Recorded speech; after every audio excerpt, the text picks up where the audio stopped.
नमस्कार दोस्तों, आप देख रहे हैं ऑनलाइन हिंदी और आज मैं आपको बताने वाला हूँ कि थर्मल कैमरा कैसे काम करता है। तो चलिए शुरू करते हैं। तो दोस्तों, थर्मल कैमरे का आविष्कार किया सर विलियम हर्शल ने। तो इन्होंने क्या किया था, जो वाइट लाइट है उसे प्रिज्म से पास किया था। तो जैसे कि आप यहाँ पे देख सकते हैं, इन्होंने लाइट को प्रिज्म से पास किया था और उसके बाद जो अलग अलग तरह की लाइट आई थी वहाँ पर इन्होंने थर्मामीटर रखकर उसका टेम्परेचर चेक किया था। तो इन्होंने देखा कि जो रेड लाइट पे था उस पर सबसे ज़्यादा टेम्परेचर था और जो ब्लू लाइट थी उस पर सबसे कम टेम्परेचर था। लेकिन इन्होंने जब थर्मामीटर को उससे आगे रखा, रेड लाइट से आगे रखा, तो वहाँ पर इन्हें कोई लाइट नज़र नहीं आ रही थी, लेकिन उसका जो टेम्परेचर था वो जो रेड लाइट थी उससे भी ज़्यादा था, जो कि थी इंफ्रारेड लाइट।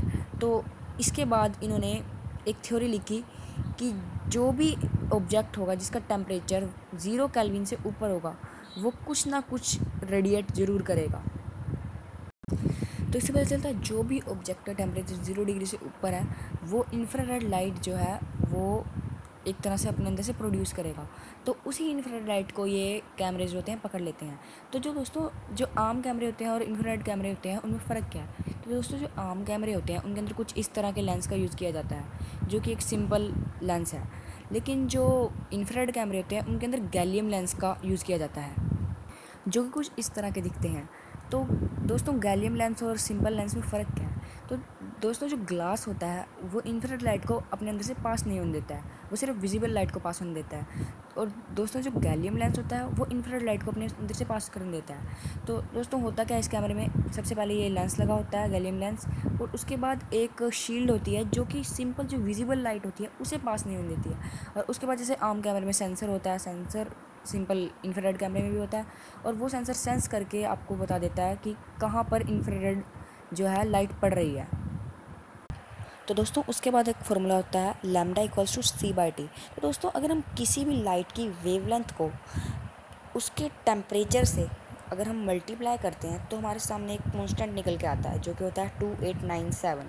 तो इस फॉर्मूले में अगर हम उनकी वैल्यू पुट करते हैं, जैसे कि लैम्डा जो होगा यानी वेवलेंथ जो होगी आपकी उस इंफ्रारेड वेव की, उसको अगर हम वैल्यू पुट कर दें और कांस्टेंट की वैल्यू पुट कर दें तो यहाँ पे हम आसानी से टेम्परेचर निकाल सकते हैं जो कि केल्विन के अंदर आपका आएगा। तो दोस्तों, उसके बाद कैमरा पे डाटा पहुँच जाता है कि वो अलग अलग टेम्परेचर का किस पॉइंट का क्या टेम्परेचर है। तो दोस्तों, उसके बाद वो कैमरा हमें ग्राफिकली इस तरह से शो करता है।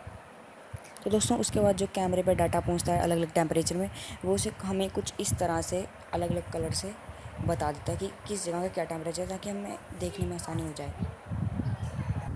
दोस्तों, मुझे उम्मीद है कि आपको ये वीडियो समझ आ गई होगी। दोस्तों, अगर आपके दिमाग में कोई सवाल या सुझाव है तो कमेंट करना ना भूलेगा। अगर आपको ये वीडियो पसंद आए तो प्लीज़ इसे लाइक और शेयर कीजिए। दोस्तों, अगर आप चाहते हैं कि टेक्नोलॉजी से रिलेटेड कोई भी अपडेट आपसे ना छूटे तो प्लीज़ सब्सक्राइब कीजिए हमारा चैनल ऑनलाइन हिंदी, क्योंकि मैं रोज़ाना ऐसी ही नई नई टेक वीडियोज़ लेकर आता रहता हूँ। मिलता हूँ आपसे कल एक नई वीडियो में, तब तक के लिए जय हिंद, वंदे मातरम।